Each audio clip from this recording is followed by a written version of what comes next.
Hey, what's up, weirdos? Good morning, good afternoon, good evening. How are you guys doing today? I'm going to leave the mani for my left hand up in the cards. That was the February Recreate Challenge.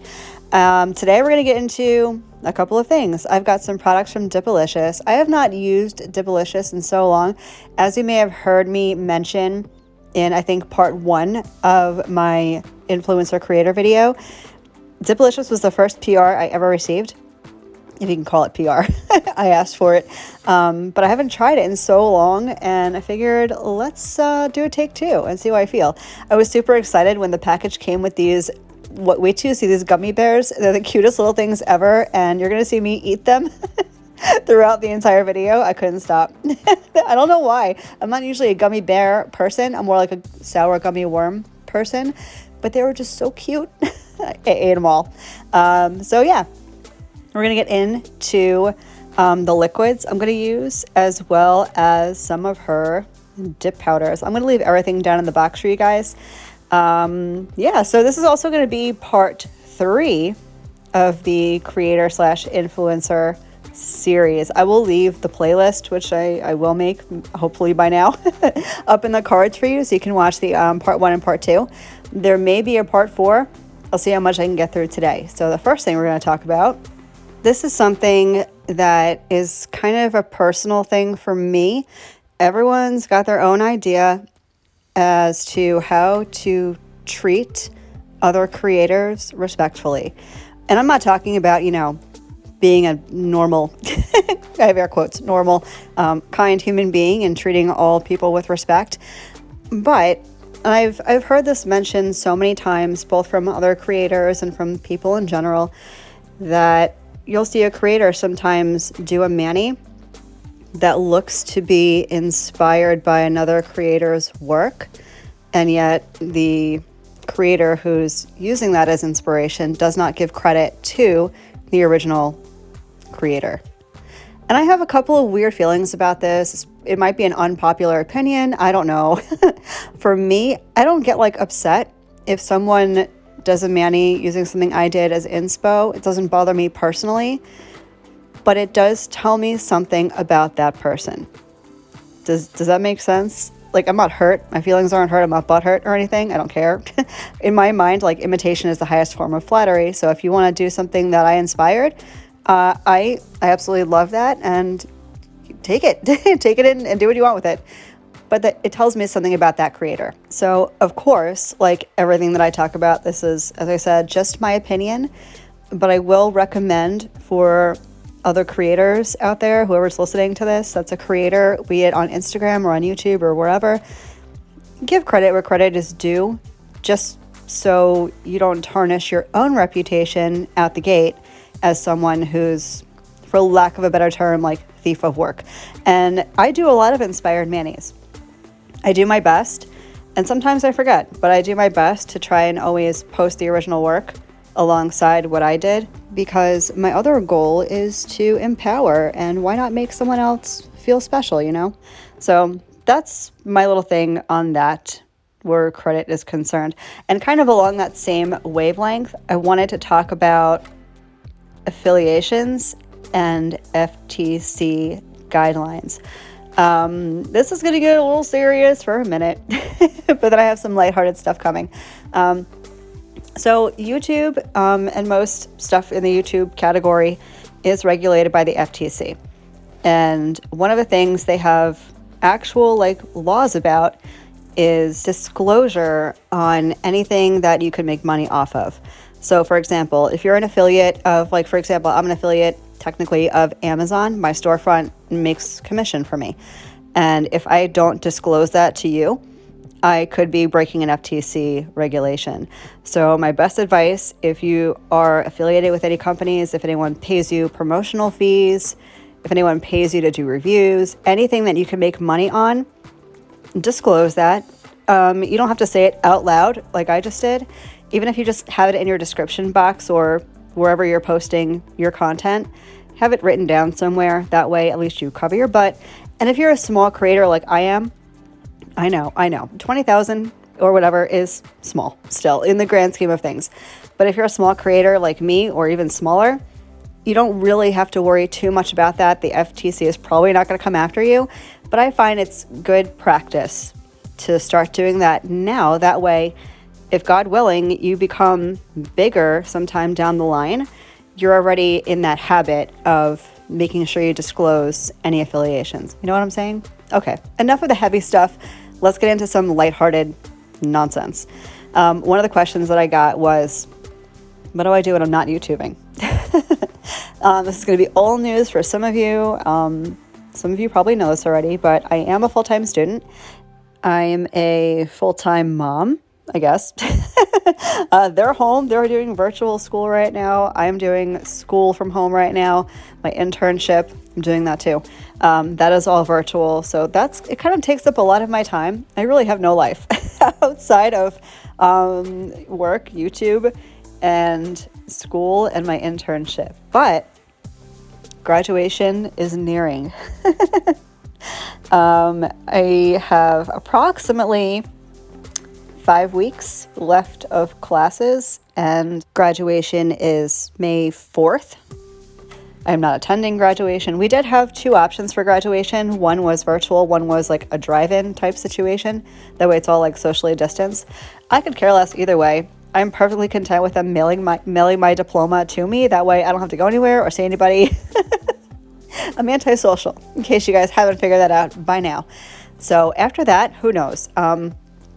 The jury is still out as to whether I am going to be working after I graduate or if I'm going to be pursuing my master's. I haven't decided yet. I know I need to, like now, but I haven't yet. I really want to take my time and figure out exactly what I feel like I need to do. So that right now is what I'm doing when I'm not doing YouTube. Of course, I have 5 cats, so they take up a lot of my time and space, especially in my bed at night.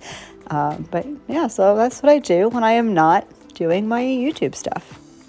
Another question that you guys wanted to know about, and I guess this is going to be aimed at aspiring influencers / creators. And the question was, how hard is it to get started? Now, if I think back to when I first started this stuff, and granted, I had people ask me to do this. It wasn't like a decision that I made on my own, like, oh, I feel like being a YouTuber. That did not happen. People asked me to make videos. So getting started, it wasn't very difficult for me. I mean, I was doing my nails often anyway, so it's not a big deal to just film it. I think the more challenging part for me was learning a couple of things. One, learning how to stay the heck in frame while I'm filming. It was a nightmare. And I've heard so many people have the same issue. And what I did, I don't know if you can go back and watch any of my older videos and notice this. You will now that I'm telling you. But I used to keep like a teeny tiny little sticker on my nail desk in the center of the frame. That way I always knew where center frame was. And eventually it just became habitual and, I figured it out.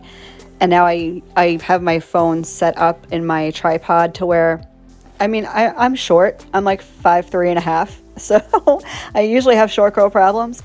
But if I stretch myself tall enough, I can look into my phone and see where I'm at. So that I had to learn how to use my filming app. I use iMovie. It didn't take me too long to figure it out, although I feel like I'm learning new stuff still using the app. So that took me a little bit, and I figured it out just by trial and error and by pushing random buttons. I have people ask me all the time, like, how did you learn this? I don't know. I have no idea. I just started doing it. I'm a learn by doing type person, though. It depends on how you learn. I know some people are visual learners, some are, audio learners. You couldn't tell me how to do that. I had to do it for myself, and that's how I learned. So if that's something that you want to learn, first thing you got to do is figure out what your method of learning is. If it's by watching, if it's by doing, if it's by hearing. I can always help if you have questions. Of course, I can only help you if you're using iMovie because I don't know how to use any other editing apps. I can direct you to YouTube, though. If you have an editing app that you're wanting to use, I encourage you to search it on YouTube because that's pretty much what I did. I had no idea. Another thing that I do use is a website called Canva. and that's the app that I use to make all my thumbnails. It's a great app for making thumbnails, making intros, although I haven't done it yet. I've tried a couple of times, but I don't know if it's like I'm technologically ridiculous and I just don't know what I'm doing, but it frustrated the heck out of me. I'm sure I'll figure it out at some point, maybe. But definitely for thumbnails, I love it.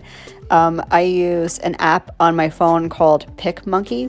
That's how I get the watermark on all of my nail fees, you know, that little curved watermark around my nail or whatever. PicMonkey, love it. Yeah, so that's editing and stuff. Another question that I had, oh, okay, this was a good question. This question was, how do I keep boundaries with followers? And, you know, it's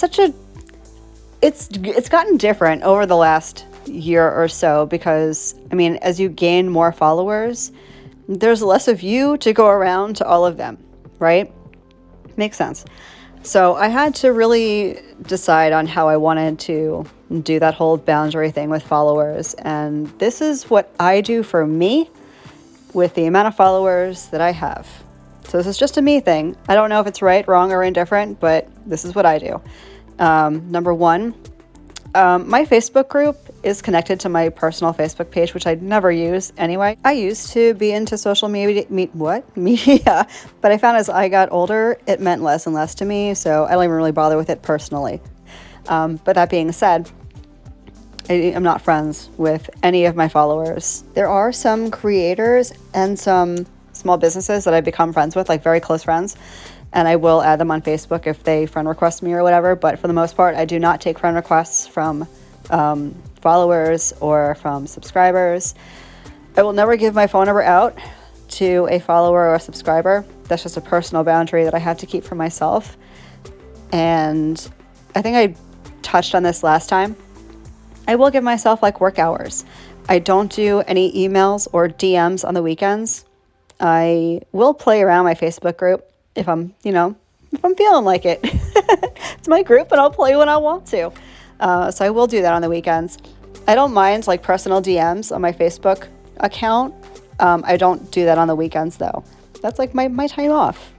I feel like if I don't take my time off, I'm going to start to not like it anymore. And that's the last thing that I want. I don't want this to become like a 24/7 job that I resent. So I have to really schedule myself, distance myself in order to keep it fun and something that I want to do. I'm going to pause what I'm talking about. I'm just going to get into a little bit of stamping. This is super duper basic, but I did want to mention Dipalicious liquids. If you are looking for a thin dip liquid, Dipalicious was fabulous. I'm going to be using it a lot more. So I'm doing some real quick ombre stamping. I didn't have the yellow I wanted, so I made some using a brighter yellow and some white. And I'm putting just one line of color on top of the other. I'm going to blend them together as I'm scraping. That's going to create the ombre look. And I'm going to stamp that on as an accent nail. So in case you're wondering how you do ombre stamping, it's really just that easy. Anyway, I'm going to get on to my last topic for the day. This is kind of connected to what we were just talking about with boundaries and stuff. And this question was, how do I protect my privacy? I don't have anything really to protect at this point. I'm pretty much an open book, but let's see.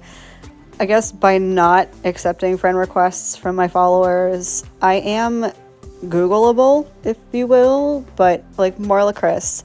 Marla is my first name, Chris is my middle name. So it's kind of like my alias, if you will. So you can Google me, but it's going to show you only Marlakris stuff, which is only my YouTube, my Instagram, my Facebook. I don't know what other personal information there is. I do have a P.O. box. That's where I will tell everybody to send me stuff. Send it to my P.O. box. Yeah, I don't feel like I really have much privacy to protect at this point. I don't think I'm someone that people would stalk. I'll pretty much talk to you. You don't have to stalk me. You can just send me a DM. I'm happy to talk to you. So I will have part 4 unless I get a crazy amount of questions from now until then. What? Part 4 will be the final installment in this series. Although, like I said, if I get a whole bunch of other questions and I feel like y'all could benefit in some way from hearing the answers, I may do a part 5 at some point down the line, but I'll do part 4. How about next Thursday?